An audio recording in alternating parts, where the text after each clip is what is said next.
So it is so fabulous to be here. Thanks again to Capital One and everyone that's put so much effort into organizing this conference. I'm so excited to be here, to be attending the conference. Also very excited to be speaking this morning. And specifically, I'm really excited to be speaking on this topic. I was thrilled when I found out that this was the talk that had been accepted because it's a talk that I've actually been wanting to give for quite a while. We create software, we are in this kind of every day, and it's sometimes easy to forget that we have lots of other people that we're working with to make our products happen. So I'm speaking from the perspective of a developer. I'm a software developer. And I need to do a lot of coordinating with my design teams, with people who are testing the app in order to get our product out to market. And so this kind of interplay between these three teams, three different concepts, is so crucial because none of us are really working in a vacuum, right? We have to coordinate and speak with each other to create something great. And this coordination between different types of people is hard, and it can slow things down a lot. But imagine if you could have effective and efficient communication between all of these teams, how much better your product would be. So I called out that I've been thinking about this concept for a long time, and I mean I've been thinking about it for a long time. The first time I started thinking about this idea of inter-team communication, I was actually 9 years old. So before I was a software developer, I was an actress. I spent my childhood doing musical theater. And when I was 9 years old, I was cast for the first time as the leading role in a show. I was Mary Lennox in a show called The Secret Garden. And I was so excited. I'd had speaking roles in the past, but this was the first time I was the lead. It was opening night, and I was nervous. I had the jitters. It was, normal opening night jitters. But there was something more.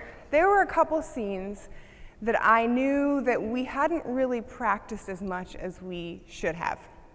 I didn't feel very confident about them. But I figured, this is my first time in a lead role. There's so much to know when you're the lead, so this is probably normal. Well, we were halfway through the first act, and I was in a scene with me and two other people, a character named Martha and a character named Colin. And we just had started the scene, and I knew it was time for my line, but I had no idea what my line was. Now, this totally happens all the time in theater, and usually the other folks on the stage pick up on it. You ad-lib for just 30 seconds. You get yourselves back on track, and everything's good to go. But this was one of those scenes we hadn't really practiced as much, so I forgot my line. Martha wasn't sure how to get us back on track, and neither was Colin. So we were all kind of awkwardly up there ad-libbing, and there's this threshold that you reach where the audience now totally knows that you're ad-libbing. We surpassed that threshold. It was pretty awful. So I'm silently panicking internally, and I remember that we always have a script backstage so that everyone can reference their cue lines and things like that. So I know exactly where this script is. The character I was playing, Mary Lennox, was like a spoiled brat. So I was like, I have the perfect idea. I'm going to throw a tantrum on stage, totally in character, run off stage, grab the script, figure out where we are, and then come back on and everything will be fine. So I throw my tantrum. I'm stomping off stage. I see the script. I'm 8 inches away from it. And the woman who plays Martha grabs my arm and pulls me back on stage. And she says, "Mary Lennox, you can't run away from your problems." Oh, my God. Oh, if looks could kill. So she thought I was just bailing completely. So, of course, she was not going to let that happen. But there was no way for me to communicate my plan with her. So I just looked at her. Oh. We continue ad-libbing for which seemed like eternity, but it was just a few more minutes. And out of the clear blue sky, Martha goes, "That's right, Colin," which was weird because Colin hadn't said anything. She said it again. "That's right, Colin. That's right, Colin." And then music started playing. And I realized that that line was a cue for the sound booth to turn on the music for the song that was supposed to be at the end of the scene. Thanks, Lord, we all did know the song. So we sang the song, and the scene ended, and the rest of the show went off without a hitch, other than the fact that we skipped about 5 pages of dialogue that never really happened that night. So, the rest of the show went fine, the subsequent performances, but you don't mess up that bad in front of several hundred people and forget it. For the rest of your life, you will never forget it. It's that thing where you're laying in bed at night, your mind is going through like the highlight reel of all the stupid stuff you've done in your life. That one is always there. And since I was 9 years old, I've replayed that moment and asked myself, what happened? What could I have done to prevent this, and what went wrong? And I think the first thing was I knew deep down that we hadn't practiced this scene enough, but I made the assumption that the director knew best for us, that she had seen us perform the scene in practices, and she felt like it was good enough.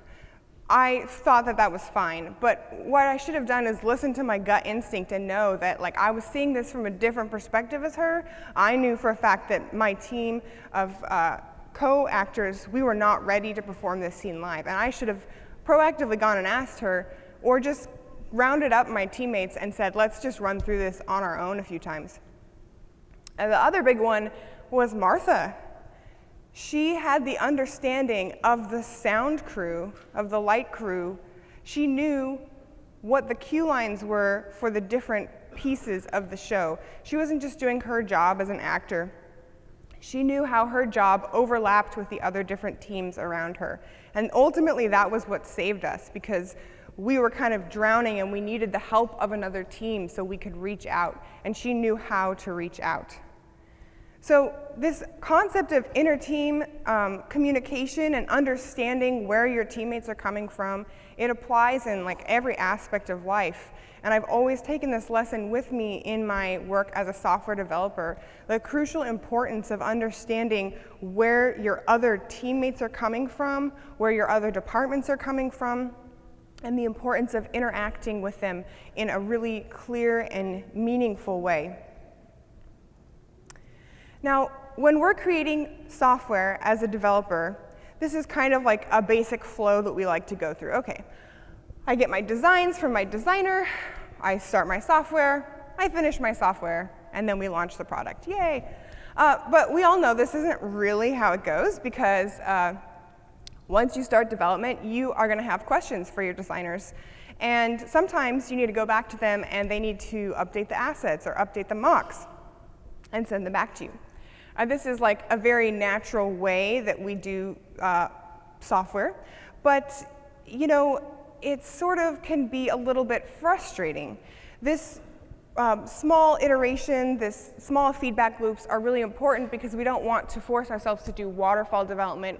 It's important to have these conversations and change and be adaptive, but how many times are you having these conversations? And do you really need to be having so many conversations? In software development, we talk about this concept of boilerplate code, right? Stuff that like we just don't want to even type, so we type one letter and hit enter, and Android Studio populates like 15 lines for us. It's the stuff that we don't need to type every single time. Well, what if there's boilerplate conversations that we're having with our design teams? We don't need to be having those conversations every single time. Why not free up space for really meaningful conversations and find a way to shift those boilerplate conversations elsewhere? I read a great article by a man named Ramit Sethi a couple years ago. He's sort of a entrepreneur, personal finance, follow your dreams, career, inspirational, like kind of guy. And he writes some really interesting pieces. And he wrote a piece about barriers, what he calls barriers. And he had this hilarious story about his mom cooking him this awesome homemade meal. She'd wrap it up in a bunch of plastic bags and send it home with him. And then even though he was excited to eat the food, he would just let it sit in his refrigerator, and he didn't know why that was. And one day he realized it was He's so lazy that he opens up the fridge and sees that he's got to like untie all these plastic bags, and he's like, oh, so much work. So then he just never ate the food. So he was like, next time my mom gives me food, I'm going to take it out of the bag right when I put it in the fridge. And lo and behold, then he was able to eat the food for the rest of the week. And he talked about this idea of recognizing that when you want to do something and you're not doing it consistently, there's a barrier in your mind that's subconsciously like triggering the fact that you're not doing this thing. And I think that, you know, it seems really obvious when you say it like that, like, oh, just remove the barrier. But when I started thinking about life and my career in this way, it was actually pretty mind-blowing, and it really was a game changer. To think about where you want to go and identify one barrier, remove it, and then try and get there. And if you still are blocked, remove another barrier. So this, I didn't take this picture, but this is actually from I-70 near Glenwood Springs. It's a couple hours away from where I live. In 2010, we had a huge rock slide, and rocks completely covered the highway, so I figured that was a good choice for this piece about barriers. So when we're talking about barriers when it comes to designer-developer communication, what are some barriers? Well, I think one of the barriers is that we don't have a good way to communicate this boilerplate stuff. I've worked with designers in the past who have given me beautiful mocks, like in a PDF, and I've spent an enormous amount of time trying to figure out what these margins could be, what the text size could be, and you spend so much time and energy trying to figure that out, and it still never looks quite like it's supposed to look.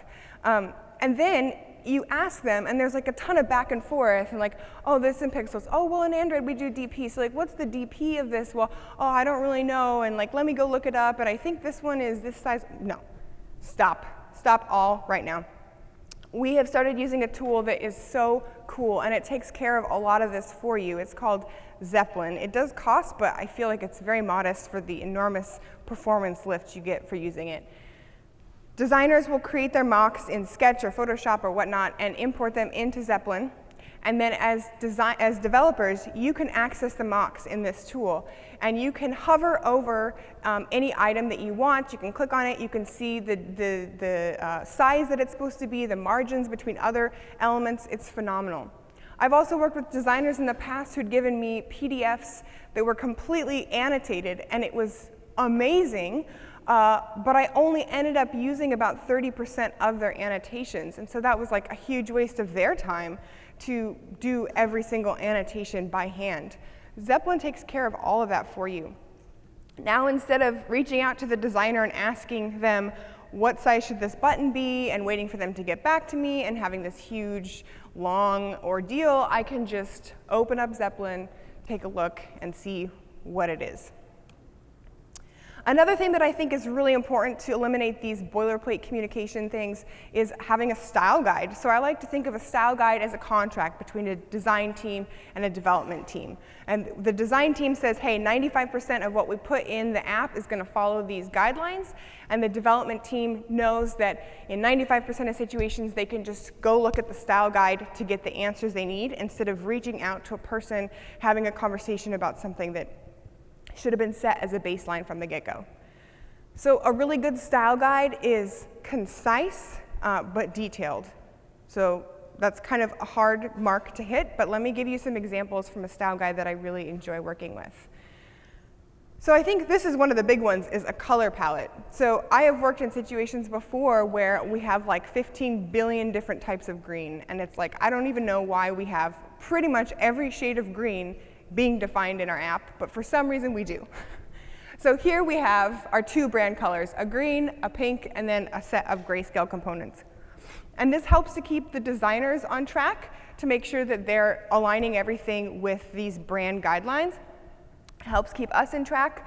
And my favorite part is we've removed the conversation about colors from these hex values, which are not human-friendly, into words. So like that top color, it's called lightest green. When someone says lightest green, I don't have to guess by what they mean. And did you mean the lightest green that was like C5, or did you mean the lightest green that was like C6, or which one are you talking about? No. Everyone knows what we all mean by lightest green. And the cool thing about this is you are now able to communicate these things with your design team and your iOS team. Everyone just defines this as a style in their code, and for the rest of the life of this application, you can just use the English name to talk about this. This also is great to have your text in your style guides. For example, if you've got something that's constantly recurring in your app that's Roboto, size 14, white, and bold, why not give it a name, title text? Now, in the style guide, you've defined title text. So for mocks that you get from the design team moving forward, they can just call out, oh, these all need to be title text. And everyone knows what you're talking about. Again, just define these in your styles.xml, and you never have to remember what the specific requirements of this are. You just call it by its name. Another thing that I've found that I've constantly had conversations about in the past, boilerplate conversations, is about these two items, zero state and loading. I feel like when you get a mock, it's always populated in like its ideal situation, right? But you don't get a call out as to what it's supposed to look like while you're waiting for that data. You also don't get a call out for what it's supposed to look like when there is no data. And I feel like this has happened so many times. We're literally about to push a feature, at past places I've worked, and we're like, oh shoot, what's supposed to happen if there's nothing in this list? And then it's like this mad scramble, and the developer makes a judgment call and throws something in, and then your app is full of all these things that don't really align. So why not just define a default loading and a default zero state in your style guide? That way your developer doesn't have to explicitly ask and reach out to you every single time. Then a user will see something that's like on brand that feels like it belongs in your app. And if you want to do a custom piece for later, you can add that in, but at least you don't have to ship something that feels disjointed from the rest of your app.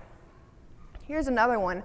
The mock is always going to be this kind of static state of a page. But what happens when you press the button? What happens when the button is disabled? These things are all, it's overkill to define 15 different screens in your mocks of all the potential states that this screen could be in. So why not define things like button states in your style guide? That way, as a developer, I can just see that this green button is here in the mock and just check the style guide to see what the state of that button is. So speaking of states, what happens if you have an icon or an icon button that needs a press state, and your designer has only provided you the asset for the enabled state? Well, first off, you realize, oh shoot, I need the press states. So then you go to your designer and you say, hey, I need those press states. They're like, okay, cool. So they go back to their workspace, they create and export the press states, which are usually just a change of color. They hand those assets off to you, you get them from your designer, you spend a lot of time moving each PNG into each individual density folder, and now you have press states. So this is a lot of steps for something that is seemingly quite simple, a split-second occurrence in your app. So all of these items in red are frustrating because you are now waiting on someone else to finish something for you, or waiting on their time. They're also frustrating to the designer because they had to context switch out of what they were working on, which is probably the next feature for you. And now they've got to pull themselves back into this old feature that they thought was finished. And so you're kind of wasting their time a little bit. So what if I told you that you could eliminate every one of these steps and even eliminate that step? So we talk a lot about vector drawables in Android and how awesome they are for reducing the size of your APK, but what about reducing the amount of the boilerplate communication that you have to go through with your design team in this situation? So if you're using vector drawables and you realize that you need a press state, this is all you have to do. You copy paste the original icon SVG, you open up the code, and you modify the fill color of the element. Ta-da! That's all you have to do. Because the drawable is code, and you have control over that. So that feedback loop has become so tiny, it's not even a feedback loop anymore. It's just you asking the designer potentially what color it should be. But really, if you have a good style guide, you already knew the color anyway. So a note about this SVG Vector Drawable thing. So in Android, we have this concept of vector drawables, which is actually a subset of the scalable vector graphic protocol. So sometimes you'll get an SVG from your designer, and you import it, and it looks totally wonky in Vector Asset Studio. And that is so frustrating. I wish that there was like a plugin that designers could use that was like, only export this so that it's compatible with Android, but it doesn't really exist as far as I know. So one of our designers was getting really frustrated by this, and he said, you know, if you get an SVG that you can't import, send it back to me, and I'll play around with it. And so he started playing around with these SVGs every time we'd send them back to him. And he started noticing certain patterns in the way that he was building the asset that caused it to be exported to an SVG that was too complicated for to be able to be implemented. So he asked a Android developer to come help him install Android Studio on his machine and get Vector Asset Studio running so that he could import the graphics himself and see if they were acceptable. So this goes above and beyond the call of, you know, a designer from my perspective. It was incredible that he was doing this. And if you want your designer to do something like that, you need to go above and beyond the call for your designer. You need to be a relentless advocate for your designer's vision. I feel like we spend a lot of time talking with our designers about, you know, hey, this is impossible for me to do. This is too hard. This is iOS. How many conversations do you have with your designers that are just about like negative things? How many times do you ask your designer, hey, I really want to make sure that I'm implementing your vision for this. Is this what you expected for this screen? I found this weird edge case that we hadn't talked about in any of our meetings, and I made this judgment call. Do you like the way this looks? You need to make sure that you are having these kind of conversations with your designer. I sent out a survey to folks around the world before I gave this talk to get some feedback on how people build software. And I asked people at the end a free-form question. If I could do one thing to make my product better, it would be, and the thing that everyone said overwhelmingly was something like this: spend more time testing. It was almost unanimous. Everyone who wrote in this box mentioned testing. So if we think about testing, well, there's two types of testing. What I like to think of as pre-implementation and post-implementation. So pre-implementation would be before I wrote any software, and post-implementation would be, well, this is when I'm writing the software or after I've written the software, not like post-production, but post-implementation of software. So let's take these two and kind of figure out what the deal is here. So what's the barrier to pre-implementation testing? Well, I think the hint there is right in the way that people answered the question. I wish I had more time to do testing. So why is it that people think that there is not enough time to do this pre-implementation testing? Well, when you read about it, it sounds like it's a huge ordeal. Okay, you've got to block out a conference room for an entire day. You've got to have at least a couple people give up their day working on regular feature work to do these user interviews to understand what user preferences are. You've got to find the people on Craigslist or however you're going to source them, which is very difficult. You're going to have to bank on the fact that some people are not going to show up anyway. You're going to have to take a lot of good notes or set up a camera and then regurgitate this information. And there's like a huge amount of work that goes into user testing. And I personally think it's enormously valuable because you want to figure that stuff out before you spend time building your product. But sometimes for smaller pieces, you feel like it's not really justifiable to have a whole user testing day, but you wish you could get user feedback. A tool that I am really impressed with is called Usability Hub. It's an online service. It does cost, but I think it's well worth the money. And you can update mocks and upload mocks, and then pick from a pool of real people. You can funnel your demographics to be what your user base is, and you can have real people come in and test these mocks. And it's very simple, so you can put up a screen and say, where would you click if you wanted to find a list of books? And then you actually get like a heat map of all the different places that people tried to click. People can write in comments about your design. You can even test things as simple as a button or specific copy and ask people which one makes more sense. You set this up and you can run it for however long you want, and it's running while you're doing other things. And then at the end of this test, you get a nice report about what people thought. So it's a great way to have this user testing without investing an enormous amount of time for smaller pieces. Another awesome tool that I recently found out about is called Marvel. So we all wish that we could have gorgeous, realistic, clickable prototypes, but sometimes you just don't have time for that. But it's still worth it to user test your idea. So Marvel is an app that allows you to literally take screenshots and mark them as clickable areas and link these screens together and run it full screen on your app so it really feels like you're running an app. So it took me about, seriously, start to finish, 6 minutes to do this little two-screen app that I drew, and it was running full screen on my phone. This is a great way to kind of hash through some ideas because it feels like you're getting a lot more out of it when you're actually using it on a phone like you would an app. The other types of testing, post-implementation testing or during testing, unit testing, integration testing, we talk a lot about these. People tend to focus more on unit testing, but I think integration testing is really important as well, so you don't end up with a situation like this.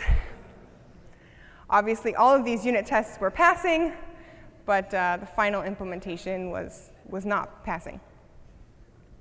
So what are the barriers to these types of testing? Well, again, I think it comes down to time. So what does that mean? So just a quick story. When I was a kid, I played the piano, and my mom made me practice for 45 minutes every single day, because that's how you get better, and I did get better. But then I grew up, and I moved out of the house, and I became an adult, and I got doing a bunch of adult things, so I just didn't have time to practice the piano. But my whole life, I'd always said, before I die, I want to learn this song. Before I die, I want to learn this song, and I kept saying that to myself. And then it was like, wow, I've been out of the house for like 5 years, and I've never even opened up this music. When your goal is someday we'll get around to it, you just never get around to it. So I finally was like, okay, by the time I'm 60 years old, I will know how to play this song. So on that really long timeline for me, how do I get there? So I was like, you know what? I will spend 5 minutes every morning practicing this song. And so I'd eat breakfast, I'd sit down to the piano, and I'd practice for 5 minutes. And I felt like a total moron because I was used to practicing for 45 minutes. I was like, 5 minutes is not going to do anything. And I started with literally a few notes at a time. It was so silly. I felt like this was not going anywhere. But would you believe that after 3 months, I could play the first page of this song?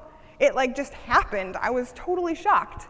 So when we think about this in terms of unit testing, what's hard about unit testing isn't understanding the test case that we want to run through in our minds. The hard thing about unit testing is understanding the frameworks that allow you to test in Android. How do I work with Roboelectric? How do I work with Mockito? How do I work with Espresso? What happens when I get to a piece of code that I really need to refactor in order to make it testable? This is going to take an enormous amount of time, and so people just give up.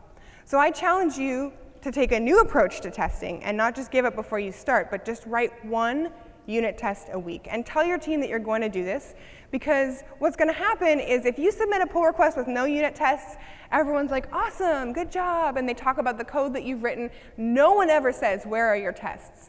But if you submit a pull request with 1 unit test, everyone's going to be like, well, why didn't you test it this way? Wait, where are the rest of your tests? And that's going to make you feel bad and like you're never going to want to write tests. So if you tell your team that you're doing this and you write 1 test a week, I guarantee that slowly you're going to gain the knowledge and lay the foundation to allow you to test faster and faster and faster in the future. I asked this question to the QA engineers in test in my survey, and I asked them, what is the hardest part of working with developers? And they said the hardest part of working with developers is their lack of smoke testing. So what are the barriers to our lack of smoke testing? Well, we could say time, or we could say a mindset, that when we do a feature, we kind of test it and then we're done. But how many times do you test that feature after you throw it over the fence? Maybe never?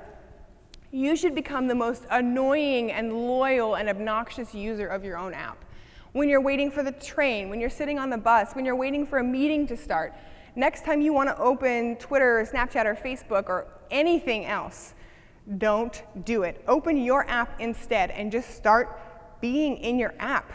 Make sure that you use this time that you're sitting around for real device testing. As developers, we like to test on the emulator because it's easier for us to move faster, but your users are using your app in the phone. So you need to spend a lot of time playing around with the features that you've built already, and not just be focusing on the feature that you're working on right now.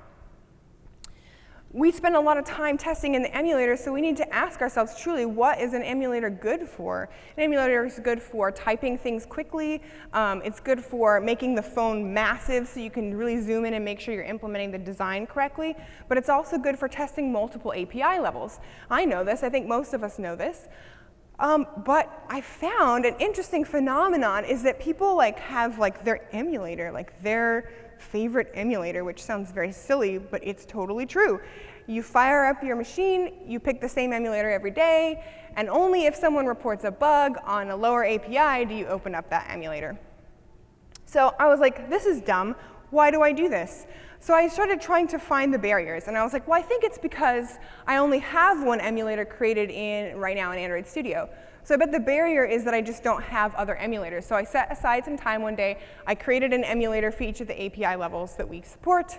And then I continued to test on the same emulator every day anyway. So I said, OK, that was obviously not the barrier. Apparently, being able to remember which API I tested is too much of a cognitive load for me to think about one more thing. So I don't know if any of you guys had these when you were kids, or maybe now. I always wanted a pair of Day of the Week socks. But I was like, what if I had Day of the Week emulators? Now I don't even have to think about what API I'm testing. I don't even know what API I'm testing. I'm just going through the app on the Monday emulator. So I did this, and it sounds ridiculous, but I swear to you, it was a game changer. I don't even know that on Tuesday I'm testing API 19. But I just picked Tuesday. I don't even have to think about it. And I tell you what, holy cow, the first 2 weeks I did this, I filed more bugs than I feel like I've filed in the last 3 months. I found so many things just running through the app on these other APIs that we do support, but it's been not the best user experience possible. So I encourage you, as you approach your software work, as you approach your design and testing work, as you approach working with other teams, you think really hard about the types of barriers, because most of them are pretty silly like this. They're pretty small.